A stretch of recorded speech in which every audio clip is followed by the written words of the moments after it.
출애굽기 6장 5, 6, 7절 한 목소리로 읽겠습니다. 시작.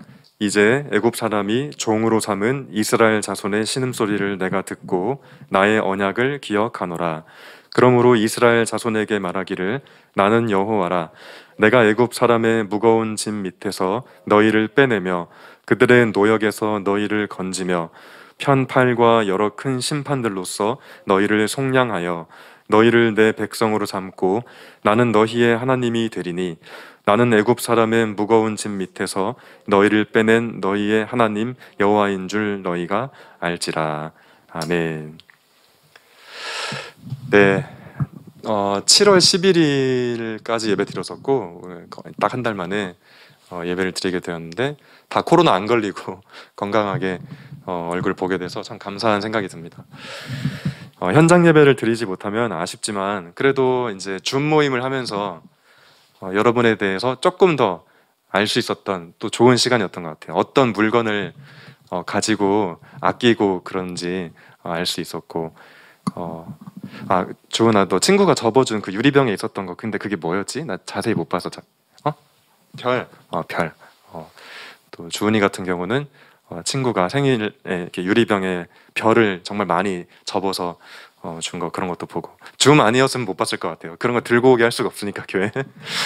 예. 그래도 현장 예배가 좋죠. 네, 현장 예배 이렇게 만나서 너무 반갑습니다. 중고등부 여러분 모두에게 하나님의 은총이 가득하기를 바랍니다. 도쿄올림픽이 이제 끝났는데 사실 축구 경기 빼고는 별로 관심이 없었는데 관심이 없을 뻔했는데 배구가 워낙 재밌어서 여자 배구 여러분 혹시 봤는지 모르겠네요. 한일전 진짜 명승부였는데 그 세트가 5세트까지 있는데 3세트를 먼저 따면 이제 이기는 거죠. 그런데 2대2 세트 스코어 2대2까지 가서 마지막 5세트까지 접전을 벌여야 됐던 이제 그 경기를 제가 봤는데 정말 영화의 한 장면처럼 5세트까지 갔는데도 또 듀스가 이제 그러니까 5세트가 15점까지인데 14대 14까지 가가지고 정말 그 기적적으로 원래 지고 있다가 이렇게 기적적으로 이기는 걸 봤어요. 이상하게 한일전은 어렸을 때부터 늘 느끼지만 종목이 뭐냐에 상관없이 늘 긴장되고 절대 지면 안 될 것 같고 이기면 진짜 찝찝해서 잠이 안 오고 근데 이게 제 세대의 감정인지 아니면 여러분도 그런지는 잘 모르겠어요. 근데 최소한 제 세대까지는 다 이 마음 비슷할 거예요.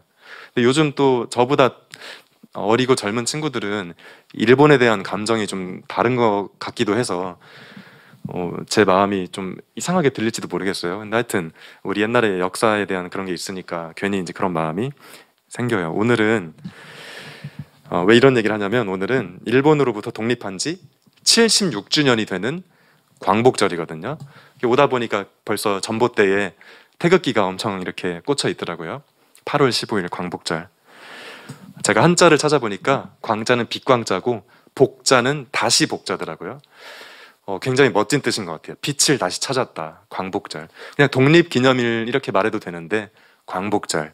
훨씬 멋있는 말을 우리가 쓰고 있는 것 같아요. 물론 독립이라는 말도 멋진 말이죠. 혼자 서다 이런 말이잖아요. 어떤 강자들에게 이렇게 짓밟히지 않고 혹은 그들을 의존하지 않고 혼자 서다. 독립기념일. 교회는 오래전부터 이 광복절을 앞둔 주일에 광복기념주의를 지켜왔어요.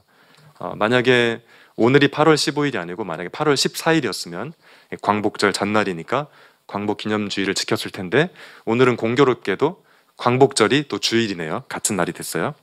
우리가 다 아는 것처럼 과거의 일본은 35년 동안 36년이라고 하는 사람도 있지만 35년 동안 우리 민족을 정말 무자비하게 괴롭혔죠. 네. 가령 여자들은 일본군의 성노예로 끌려가기도 했고 이게 그냥 이렇게 역사책에서 성노예로 끌려갔다 이렇게 한 줄 읽고 지나가지만 성노예로 끌려갔다 하는 그 말 속에 정말 말할 수 없는 고통과 슬픔이 있는 거죠. 성노예로 끌려갔다. 남자들 같은 경우는 막 원치 않는 전쟁에 동원돼서 그야말로 총알바지로 아니면 정말 막노동으로 중노동으로 끌려가고 어떤 탄광 같은 데 끌려가서 이렇게 정말 요즘도 막노동이 힘든데 그때는 정말 무식할 때 아니에요. 뭐 이 기술도 변변치 않고 근데 그 현장에 동원됐던 비극적인 역사가 우리한테 있죠. 이 외에도 우리가 상상하는 것 훨씬 그 이상으로, 그러니까 나 지금까지 살아오면서 이것 때문에 되게 아픈 적 있다. 아마 그것과는 정말 비교 안 될 정도로 정말 극심한 육체적 고통, 그리고 정신적 고통, 그런 걸 우리가 35년 동안 받았다고 해도 틀린 말이 아닐 거예요. 문득 지금 딱 떠오르는 게 있네요. 지금 설교문에 없는데 예전에 읽었던 게 생각나요. 그게 뭐냐면 우리 한복이 하얀색 옷이잖아요. 옛날에 전통적으로 사극 같은 거 보면 다 하얀색 저고리 입고 있고 그런 게 있는데 일본 사람들이 그러니까 우리의 정신을 이렇게 압제하고 말살하기 위해서 옷도 까맣게 물들여라 뭐 그렇게 심지어 옷까지도 우리 마음대로 못 입게 했던 이제 그런 역사도 있었죠. 그렇게 우리를 괴롭혔어요. 자, 우리가 이런 이야기를, 일본 식민 시대에 대한 이야기를 과거형으로 말할 수 있어서 정말 다행인 것 같아요. 지금 우리 사회에 많은 혼란과 해결해야 될 숙제 진짜 많지만 그래도 일제시대는 아니라는 게, 그래도 우리가 독립운동을 하지는 않아도 된다는 게 참 다행이다, 그런 생각이 들어요. 저는 만약에 일제시대 때 태어났으면 제가 제 모습을 봤을 때 적어도 독립운동을 못했을 것 같아요. 겁이 많아가지고. 양심상 친일파까지는 안 됐겠지만 그래도 그러니까 이도저도 아닌 이제 그런 삶을 저는 살았을 것 같아요. 겁이 많아서. 근데 지금 일제시대가 아닌 게 얼마나 다행인지. 물론 우리 친구들은 독립운동 했겠지만 다 멋진 친구들이니까. 그래서 우리는 항상 우리나라의 독립을 위해서 목숨을 바친 분들을 기억하고 늘 감사한 마음을 갖는 게 굉장히 중요하다 생각해요. 자, 그런데 광복절을 맞이할 때마다 여러 가지 고민과 아쉬움이 있는 것도 사실이에요. 광복절이어서 정말 기쁜데 마음 한편에 불편한 마음, 고민 이런 게 있어요. 여러 가지 얘기를 할 수 있겠지만 가령 아직도 정신적으로는 일본의 식민 지배를 받고 있는 사람들을 마주할 때가 있거든요. 왜 그럴까? 도대체 왜 저런 이야기를 할까? 이제 그런 생각이 들죠. 무슨 말이냐면 이런 분들, 이런 어른들, 혹시 여러분의 부모님이 그럴까봐 또 조심스럽긴 한데, 우리가 이만큼 잘 살게 된 것은 옛날에 일본이 우리를 지배했기 때문이다. 일본인들이 우리나라에 와서 공장도 만들고 철도도 깔고 그래서 우리 이렇게 잘 살게 된 거다라고 말씀하시는 분들 가끔 있거든요. 그러니까 어쩔 수 없었던 거 아니냐, 일본은 그래서 고마운 존재다, 이런 말씀 하시는 분들이 있어요. 네, 그건 아니죠. 정말 그렇게 말하면 안 되죠. 네. 심지어 어떤 목사는 일제시대 덕분에 교회가 부흥했다, 이런 얘기를 하는 분도 있어요. 일제시대 때 우리 이 시절이 정말 어두웠기 때문에 사람들이 교회에 열심히 다니게 됐다, 뭐 이런 얘기. 차라리 교회 안 다녀도 될 만큼 시대가 평안한 게 낫지. 일본이 우리를 다스렸기 때문에 사람들이 교회에 몰려들었다, 그래서 참 좋다. 도무지 받아들일 수가 없는 얘기예요. 예. 저도 목사지만 목사 말이 다 맞는 건 아니에요. 여러분 앞으로 계속 교회 다닐 때 이거 꼭 참고해야 돼. 목사님 말이 다 맞는 건 아니다. 네. 제 얼굴에 침 뱉는 얘기인지 모르지만 정말 그렇게 생각해요. 어떻게 제 이야기가 목사라는 이유만으로 다 맞겠어요? 그럴 리가 없죠. 네. 아무튼 그런 이야기를 들으면 속이 상하는 이유가 두 가지 정도 뽑을 수 있는데, 우선 그런 식의 발상, 그러니까 일본 때문에 우리나라 잘 살게 됐고 뭐 일본 때문에 교회가 부흥했다, 이런 발상은 독립을 위해서 목숨을 바친 분들을 조롱하는 말이 돼요. 우선 그런 것 같아요. 식민 지배 받아서 우리가 잘 살게 됐다는 이 주장을 하는 사람들은 그럼 도대체 유관순 열사 같은 분들 나중에 하늘나라에서 어떻게 얘기하려고. 그런 식의 논리면 유관순 열사는 헛짓한 거 아니에요. 안 해도 될 짓 한 거 아니에요. 윤봉길 의사 같은 분들 폭탄 던질 때 안 해도 될 짓 한 거 아니에요. 그러니까 식민 지배 받아서 우리가 잘 살게 됐다는 말은 자기의 목숨을 바친 독립운동가들에 대한 모독이죠, 사실. 그래서 그런 이야기는 말이 안 되고, 그리고 두 번째, 기독교인으로서도 왜 이게 납득이 안 되냐면 어떤 이유로도 식민지를 만들어서 지배하는 것은 이 기독교적이지 않거든요. 누구를 지배하고 괴롭히는 것은 뭐 그래서 잘 살게 됐다 결과만 가지고 얘기하면 안 되는 게 이미 첫 단추가 잘못된 거예요. 쳐들어가서 지배하는 건 이미 틀린 거예요, 사실. 오늘 성경 말씀 아까 읽었던 이 구약 성경, 이 두꺼운 성경책이 특별히 앞에 구약 성경이 이스라엘 백성에 대한 이야기인데, 이 이스라엘 백성들은 당시에 애굽이라는 강대한 제국에게 지배를 받은 거예요, 사실상. 근데 이 출애굽기를 우리가 읽었잖아요. 출애굽, 탈출할 때 출자고 애굽은 나라 이름이죠. 애굽에서 탈출했다는 얘기예요. 하나님이 일종의 식민 지배를 받고 있던 이스라엘 민족을 애굽에서 탈출시켰다. 우리로 따지면은 광복시켰다는 그런 얘기죠. 이런 걸 토대로 우리가 볼 때 일본의 지배 덕에 우리가 잘 살게 되었다, 이런 이야기 하면 안 되죠. 하나님은 지배받는 민족을 구출하는 분이거든요. 지배하는 민족을 벌 주시는 분이거든요. 그러니까 하나님이 그러니까 그 당시에 일본에게 벌을 주면 좋지. 야, 고맙다. 너희들 때문에 이 한국, 이 정말 열등한 민족이 잘 살게 됐어. 참 수고 많았어. 하나님이 그렇게 말씀하시는 분일 리가 없다는 거죠. 근데 교회 다니는 분들 중에도 있어요, 그런 분들이. 일본 때문에 우리 잘 살게 됐다고. 아니에요. 그러면 우리 위안부 할머니들한테 너무 죄 짓는 말이 되는 거고, 그 당시에 끌려가서 잔인하게 폭행당했던, 우리 징용되어서 총알바지 됐던 그런 분들에 대한 정말 그 모독을 이제 하게 되는 거니까, 그런 이야기는 절대 있을 수 없는 얘기다, 이런 말을 하고 싶고요. 나아가서 우리는 기독교인으로서 이 세상에 억압과 폭력이 사라지는 그날을 향해 계속 전진해야 되는 어떤 사명이 있다, 이 말을 꼭 하고 싶어요. 근데 사실 여러분은 뭐 대충 이 말에 공감을 할 거라 생각하는데, 이렇게 생각하고 누군가랑 토론하게 되면 아까 제가 말했던 그런 분들은 절대 받아들이지 않을 거예요. 아니, 그렇지 않다고. 그래도 일본이 우리나라를 위해서 뭐 이렇게. 제가 제 경험상 그렇게 토론해서 설득할 수 있는 문제라면 벌써 이 땅에 평화가 이루어졌겠죠. 그래서 뭐 토론을 하라고 이런 얘기를 하는 게 아니라 그냥 우리가 가져야 될 기본 정신이 무엇인가, 그 정도로 한번 얘기를 하고 있는 겁니다. 자, 오늘은 광복 기념주일 뿐만 아니라 동시에 남북 평화 통일 공동 기도 주일이기도 해요. 또 북한 선교 주일이기도 해요. 말이 좀 길죠? 남북 평화 통일 공동 기도 주일, 또 북한 선교 주일. 그러니까 항상 광복절을 앞둔 주일에 기독교는 광복 기념주일, 남북 평화 통일 공동 기도 주일, 북한 선교 주일을 지켜왔어요. 이게 이 세 개가 동시에 있는 거거든요. 자, 광복 기념주일에 왜 갑자기 통일과 북한에 대한 이야기가 같이 있는 걸까? 우리가 다 아는 것처럼 우리가 광복의 기쁨도 잠시 소련과 미국의 통치를 받게 됐죠. 우리 정말 힘이 없긴 없었어요.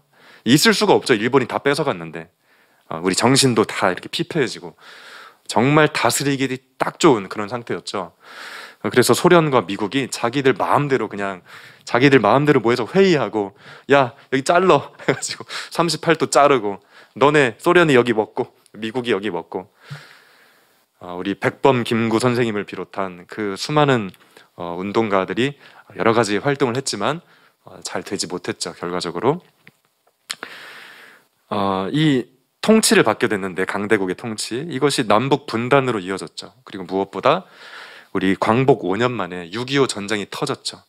정말 세계 전쟁 역사적으로 볼 때 가장 잔혹한, 정말 많은 사람이 죽었던 전쟁 중에 하나, 우리 이 좁은 땅에서 일어났죠.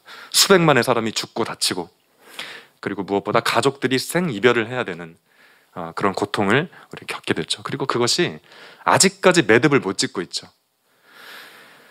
이제 거의 다 돌아가셨지만 그 직접 경험하신 분들, 아직 그 살아계신 분들의 마음의 깊은 이 한을 해결하지 못하고 있는 거죠.